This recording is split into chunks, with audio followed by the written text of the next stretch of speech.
नमस्कार, आप देख रहे हैं प्राइम टीवी। कोरोना वॉरियर्स का हौसला बढ़ाने के लिए सेना की तरफ से की गई पहल सराहनीय है। जी हां, आज हमारे तीनों सैन्य ताकत अपने अपने तरीके से कोरोना वॉरियर्स का हौसला बढ़ा रही हैं, क्योंकि जिस अदृश्य दुश्मन के खिलाफ हमारे वॉरियर्स सीना ताने खड़े हैं, ना तो बड़े बड़े देश इससे अभी जान पाए हैं और ना ही पहचान पाए हैं, लेकिन हमारे कोरोना वॉरियर्स इन सबसे इतर बिना जान की परवाह किए पूरी ताकत से इसके सामने खड़े हैं ताकि देश सुरक्षित रहे।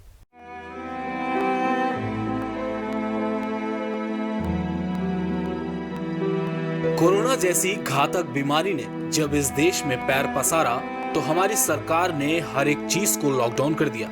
हर कुछ बंद कर दिया गया। यहाँ तक कि मंदिर मस्जिद के दरवाजे भी बंद कर दिए गए। लोग घरों में इबादत करने को मजबूर हो गए। लेकिन कुछ हैं जो हमारे लिए अब भी काम पर जाते हैं। कुछ हैं जो इस घातक बीमारी से निजात दिलाने के लिए दिन रात सो नहीं रहे हैं। जी हाँ, डॉक्टर्स, पुलिसकर्मी, सफाई कर्मी, मीडिया कर्मी दीवार बनकर इस देश के बचाव के लिए अपनी जान की बाजी लगा रहे हैं। ये डॉक्टर ही हैं जिन्होंने ईश्वर का रूप ले लिया है। ऐसा लगता है कि मंदिर मस्जिद बंद है तो ईश्वर सफेद पोशाक पहनकर अस्पतालों में है और लोगों को इस खतरनाक बीमारी से बाहर निकाल रहा है।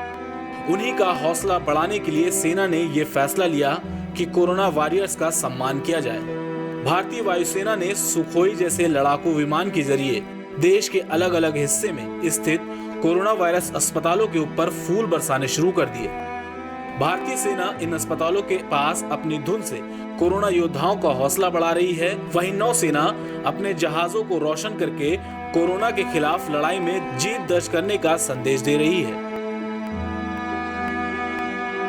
सेना द्वारा इस पहल से नुकसान झेल रहे किसानों को थोड़ी राहत मिलती दिखाई दे रही है। दरअसल भारत में फूलों की खेती लंबे समय से हो रही है, जिसे किसान एक व्यवसाय के रूप में लेकर चलता है, जो आर्थिक रूप से लाभदायक व्यवसाय माना जाता है। पुष्पों का उत्पादन पिछले कुछ सालों से तेजी पकड़ा है। गुलदस्ते और उपहारों के स्वरूप देने में इनका उपयोग होता है। सजावट और औषधि के लिए भी उपयोग में लाया जाता है। इसके अलावा घरों और कार्यालयों को सजाने में भी इनका उपयोग बहुतायत से होता है। मध्यम वर्ग के जीवन स्तर में सुधार और आर्थिक संपन्नता के कारण पुष्प बाजार के विकास में महत्वपूर्ण योगदान दिया है और फूलों की खेती को एक विशाल बाजार का स्वरूप प्रदान कर दिया है। लेकिन इस वर्ष कोरोना जैसी घातक बीमारी के कारण फूलों की खेती करने वाले किसान कहीं न कहीं निराश होते हुए देखने को मिल रहे थे। लेकिन सेना की तरफ से की गई इस पहल से किसानों को थोड़ी राहत जरूर मिली होगी। Output desk, prime TV.